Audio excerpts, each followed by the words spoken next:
नमस्कार, मध्य प्रदेश के खास बुलेटिन में स्वागत है आप सभी का। मैं हूं आपके साथ छाया चौधरी। तो बुलेटिन में सबसे पहले बात कर लेते हैं दिग्गजों के दौरे की। तो कल मध्य प्रदेश के दौरे पर रहेंगे प्रधानमंत्री नरेंद्र मोदी और छत्तीसगढ़ का दौरा कर वो मध्य प्रदेश पहुंचेंगे। और इसके साथ ही कल सागर और हरदा में प्रधानमंत्री मोदी की सभा होनी है।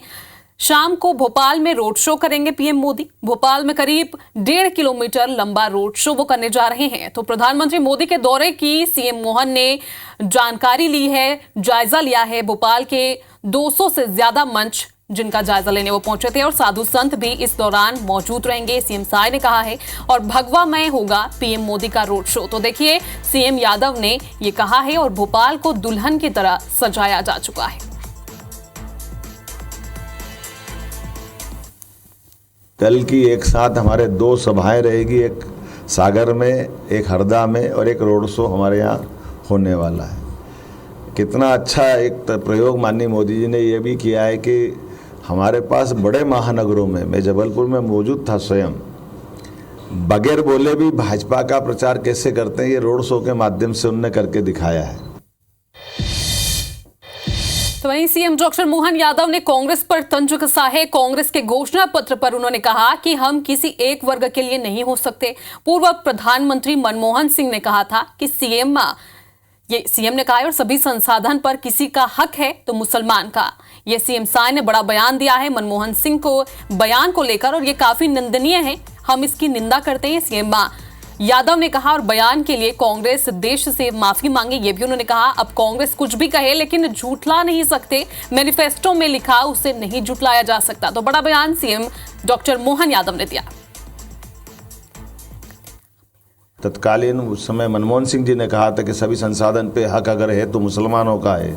ये बात बहुत निंदनीय है। डायरेक्ट इनडायरेक्ट रूप से मैनिफेस्टो में इस ढंग से कांग्रेस ने फिर इस बात को दोहराया है। हम इस ढंग की बात की निंदा भी करते हैं और उम्मीद करते हैं कि इस बात के लिए कांग्रेस अब बजाय दाएं बाएं ऊपर नीचे जाने के वो देश से माफ़ी मांगे।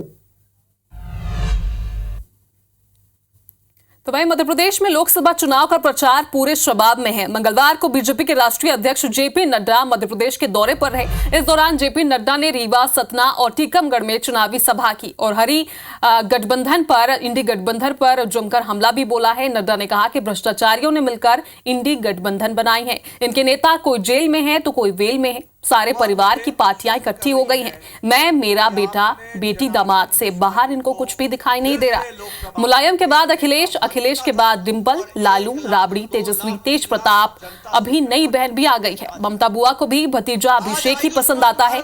सोनिया को भी प्रियंका और राहुल ही दिखते हैं, बाकी कोई नहीं दिखता। ये बड़ा बयान दिया गया है और ये सब परिवार को बचाने वाली पार्टियां हैं, ये भी कहा गया। और साथ ही सब भ्रष्टाचारी पार्टी हैं, ये भी कहा गया। ममता को भी, बुआ को भी भतीजा ही पसंद आता है, अभिषेक की नहीं। केसीआर, केटीआर, कविता, दामाद, भतीजा, ये सब परिवार की पार्टी है कि नहीं है? और उद्धव ठाकरे को भी आदित्य ही दिखता है और कोई दिखता नहीं है, परिवार की पार्टी है कि नहीं है? आप बताइए, कांग्रेस पार्टी में भी सोनिया को राहुल ही दिखता है और प्रियंका ही दिखती है, बाकी कोई दिखता ही नहीं है। ये सब परिवार को बचाने वाली पार्टियां हैं और सब भ्रष्टाचारी पार्टियां हैं। चुनावी साल में बीजेपी और कांग्रेस के बीच जुबानी जंग तेज हो गई है। सिमनी मालवा पहुंचे पीसीसी चीफ जीतू पटवारी ने मोदी सरकार पर जमकर हमला बोला। जीतू पटवारी ने कहा कि पहले चरण के मतदान में ही प्रधानमंत्री ने हार स्वीकार कर ली है और सबका विकास भूल गए हैं, इसलिए जनता का ध्यान भटकाने के लिए महिलाओं के मंगलसूत्र की बात कर रहे हैं।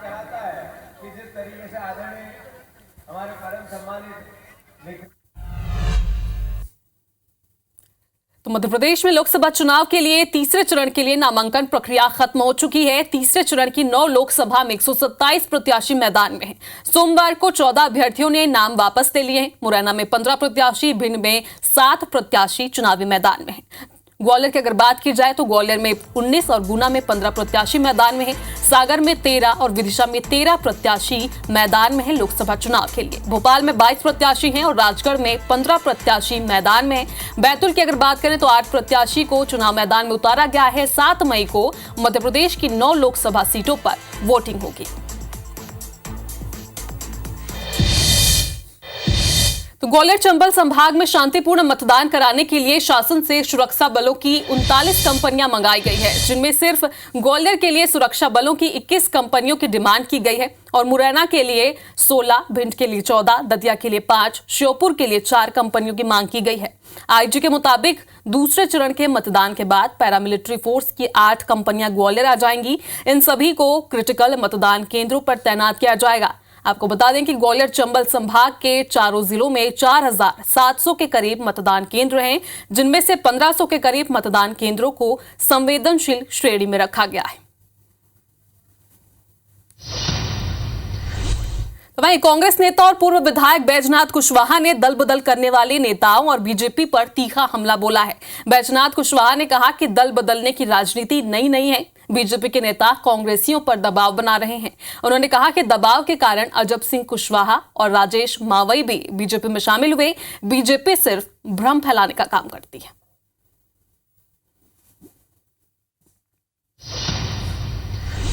एमपी में राज्य शिक्षा केंद्र ने 5वीं और 8वीं की परीक्षा का परिणाम जारी कर दिया है। कक्षा 5वीं के 90.97% और कक्षा 8वीं के 87.71% स्टूडेंट्स पास हुए। खास बात यह है कि इस बार शहरी क्षेत्रों की अपेक्षा ग्रामीण क्षेत्रों के बच्चों ने ज्यादा अच्छे अंक प्राप्त किए हैं। 5वीं कक्षा में ग्रामीण क्षेत्र की अगर बात करें तो 92.60% और शहरी क्षेत्र का परिणाम 86.19% रहा है। वहीं 8वीं कक्षा में अगर बात की जाए तो ग्रामीण क्षेत्र का प्रतिशत 88.35 है और शहरी क्षेत्र का रिजल्ट 86.04% रहा है। वहीं राज्य शिक्षा विभाग के संचालक एस धनराजू ने बताया कि जल्द ही री एग्जाम कराए जाएंगे, जिससे फेल होने वाले बच्चों को भी मौका मिल सकेगा।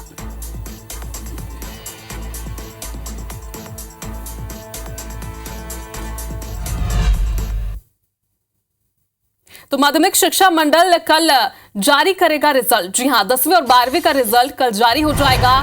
तो अभ्यर्थियों के लिए, छात्रों के लिए खासतौर पर खबर है, कल शाम 4 बजे रिजल्ट जारी किया जाएगा। शिक्षा विभाग के प्रमुख सचिव ये रिजल्ट जारी करेंगे। तो बड़ी खबर है आपके लिए, छात्रों के लिए, खासतौर पर उन परिजनों के लिए भी जो इस दिन का इंतजार कर रहे थे। कल आ जाएगा 10वीं और 12वीं का रिजल्ट। जी हां, माध्यमिक शिक्षा मंडल ये रिजल्ट जारी करेगा। 4 बजे रिजल्ट जारी होगा और शिक्षा विभाग की प्रमुख सचिव रिजल्ट जारी करने जा रही है।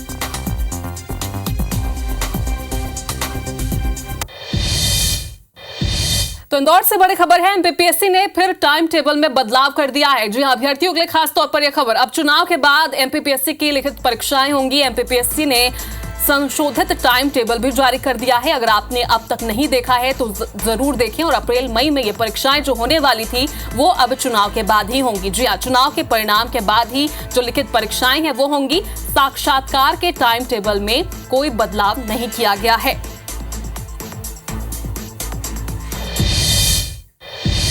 ग्वालियर में बिना अनुशंसा के फीस बढ़ाने और अन्य खामियों मिलने पर जिला प्रशासन ने 35 निजी स्कूलों को नोटिस जारी कर जवाब मांगा है। निजी स्कूलों को इसी सप्ताह जवाब देना होगा। जवाब की पड़ताल के लिए भी प्रशासन ने एक कमेटी बनाई है। इसमें डीईओ, डीपीसी, ट्रेजरी ऑफिसर और जिला पंचायत के अकाउंटेंट ऑफिसर शामिल होंगे। दरअसल पिछले दिनों शिकायतें मिलने पर कलेक्टर ने टीम बनाकर निजी स्कूलों की जांच करवाई थी। जांच में 35 स्कूलों में बिना अनुमति के फीस बढ़ाने और अन्य खामियां पाई गई थी।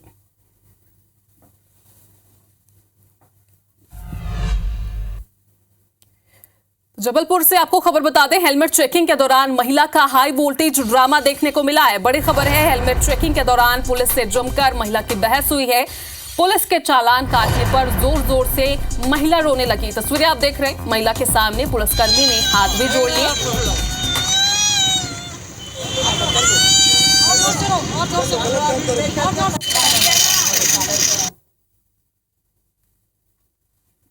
तो देखिए, जबलपुर से तस्वीर आप देख रहे हैं जहां पर महिला का हाई वोल्टेज ड्रामा देखने को मिला और इससे हार कर महिला से आखिर कौन जीत सकता है। पुलिस ने भी हार मानकर इसे छोड़ दिया है।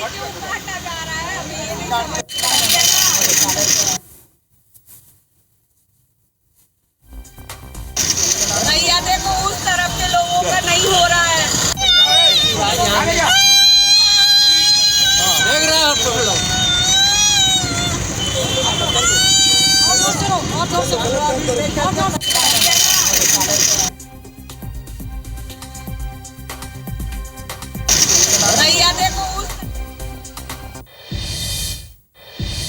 चलिए बढ़ते हैं आगे। इंदौर में क्राइम ब्रांच पुलिस को बड़ी सफलता हासिल हुई है। पुलिस ने कुख्यात गैंगस्टर लॉरेंस बिश्नोई गैंग से जुड़ी शुभम गैंग के 3 बदमाशों को पकड़ा है। साथ ही उनसे 2 पिस्टल, 2 कट्टे और 3 जिंदा कारतूस भी बरामद किए गए। बदमाशों के नाम रासिम उर्फ ऋषु अरोड़ा, पुनित सिंह और बबलू उर्फ शिवम सिंह है।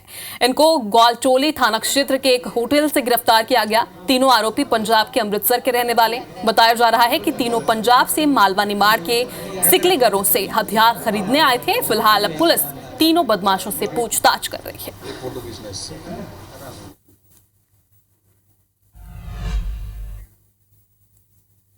तो देखिए, IBC 24 की खबर का बड़ा असर हुआ है। मुरैना जिले के 2 परीक्षा केंद्र 3 साल के लिए सस्पेंड कर दिए गए हैं। केंद्र अध्यक्षों को कारण बताओ नोटिस भी जारी कर दिया गया है। IBC 24 ने इस खबर को प्रमुखता से दिखाई थी। मुरैना के परीक्षा केंद्रों में टेंट में ये परीक्षा हुई थी। नकल कराए जाने का वीडियो भी खूब वायरल हुआ था। IBC 24 पर आपने देखा भी था। ग्वालियर के जीवाजी विश्वविद्यालय ने कार्रवाई की है और 3 स्कूलों को सस्पेंड कर दिया गया है। नोटिस भी भेजा गया है और कुछ तारीखें दी गई है। उसके अंदर ही उस नोटिस का जवाब स्कूल के जो भी अध्यक्ष थे, स्कूल के जो भी संचालक थे, उन्हें देना होगा।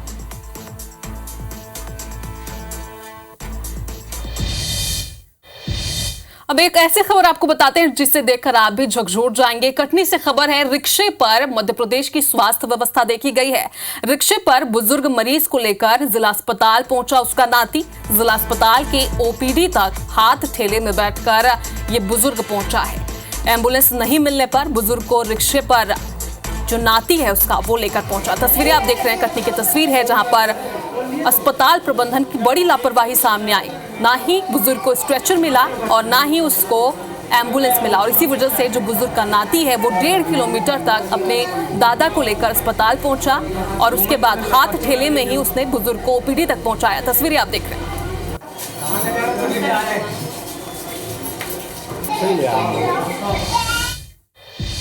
खरगोन के भिलगांव और पानवा गांव में आबकारी विभाग ने छापा मारा है। अवैध शराब की भट्टी पर छापा मारा गया है। 672 लीटर शराब और 16,000 किलो महुआ लहान को नष्ट किया गया। कार्रवाई के बाद अवैध शराब कारोबारियों में हड़कंप मचा हुआ है। जाहिर सी बात है, कसरावत इलाके में आबकारी विभाग ने दबिश दी थी, छापा मारा था।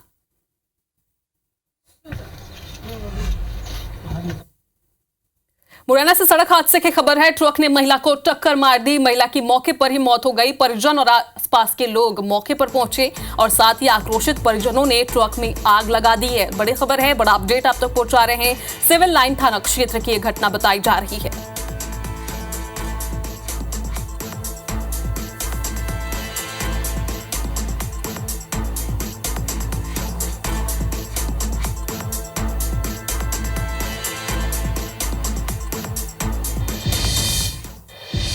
तो वहीं खरगोन में नर्मदा नदी के खलघाट में मुंबई आगरा मार्ग पर भीषण सड़क हादसा हो गया। हादसे में करीब 20 बस यात्री घायल हो गए, जिनमें से 3 बस यात्रियों की हालत गंभीर बताई जा रही है। घायलों की इलाज के लिए धामनोद अस्पताल में भर्ती कराया गया। पुलिस के मुताबिक खलचाका पुल पर अलसुबह हादसा हुआ। मुंबई से इंदौर जा रही बस ट्रॉले से जा टकराई। इस दौरान बस में करीब 52 यात्री सवार थे, जिनमें से 20 यात्री घायल हो गए हैं। पुलिस ने बताया कि घटना इतनी भयानक थी कि बस नर्मदा नदी में गिरते गिरते बची।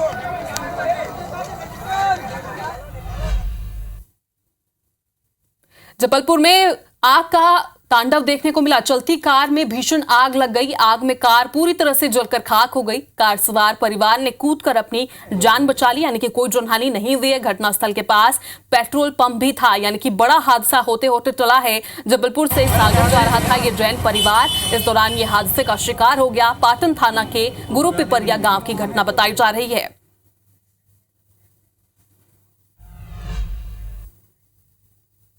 तो चलिए, इस बुलेटिन में फिलहाल अभी के लिए इतना है, लेकिन आगे आप देखिए हमारा चुनाव स्पेशल खास बुलेटिन सरकार।